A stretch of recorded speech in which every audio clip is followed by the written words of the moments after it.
Dans les projets de construction, il faut faire la différence entre un fournisseur et un sous-traitant. Un fournisseur, c'est quelqu'un qui vous donne de la fourniture ou un produit, par exemple du béton, du ciment, des briques, etc. Par contre, un sous-traitant, c'est quelqu'un à qui vous allez confier une partie de votre scope, de votre périmètre.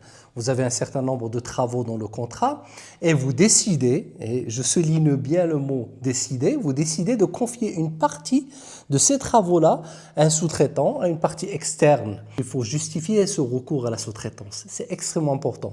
Pourquoi est-ce que vous allez confier une partie de votre travail à une autre entreprise? Vous n'avez pas les moyens qu'il faut parce que vous ne voulez pas gaspiller du temps ou dépenser du temps pour des tâches que quelqu'un d'autre il peut faire. Vous avez un intérêt économique, c'est-à-dire que le fait de confier ces prestations à une autre entreprise vous reviendrait moins cher, ou c'est juste un transfert de risque, ou c'est une spécialité que vous ne maîtrisez pas. Donc c'est important d'étudier ces décisions de sous-traiter à une autre partie, une partie de votre scope. Ça, c'est la première des choses, c'est la justification de ce recours à la sous-traitance. Deuxième des éléments, c'est la définition du périmètre de ce que vous allez sous-traiter.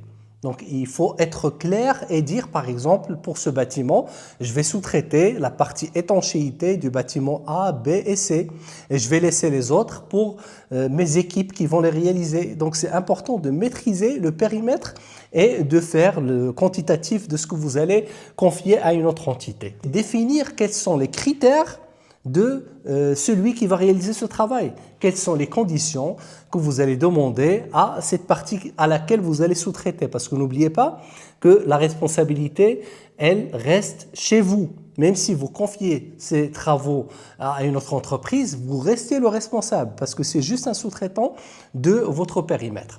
Donc, la deuxième des choses, comme j'ai dit, c'est le fait de déterminer quels sont les critères sur lesquels je vais choisir ce partenaire. Est-ce que c'est sur la base de critères de délai? Est-ce que c'est sur la base de critères de coût, de prix? Est-ce que c'est sur la base de moyens qu'il va mettre en place, de compétences, etc. Ou ça peut être une combinaison ou une pondération de tous ces éléments-là. La troisième des choses, c'est d'assurer ou de mettre en place des indicateurs de performance pour suivre efficacement ce sous-traitant. Parce que, comme on a dit, ça peut être des prestations qui peuvent conditionner la réalisation d'autres prestations, d'autres activités qui vous incombent. Donc, c'est important de mettre en place des indicateurs de performance pour pouvoir assurer le suivi permanent et pertinent de ce sous-traitant. Et la dernière des choses qu'il ne faut pas oublier, c'est le fait d'évaluer la performance de ce sous-traitant. C'est extrêmement important. Pourquoi? Parce que d'abord, c'est pour rectifier le tir s'il y a des choses qui ne vont pas en termes de qualité, en termes de coût, en termes de budget, en termes de réactivité. Si vous voyez qu'il y a des écarts qui ont été constatés pendant la réalisation de la prestation sous-traitée, vous pouvez rectifier le tir. Et deuxième des choses, parce que ce partenaire-là, il fait partie de votre équipe. Donc, vous avez intérêt à l'informer quelles sont les choses qu'il doit améliorer et les choses qu'il doit mettre en place pour que la prochaine collaboration soit plus efficace et plus pertinente. Voilà.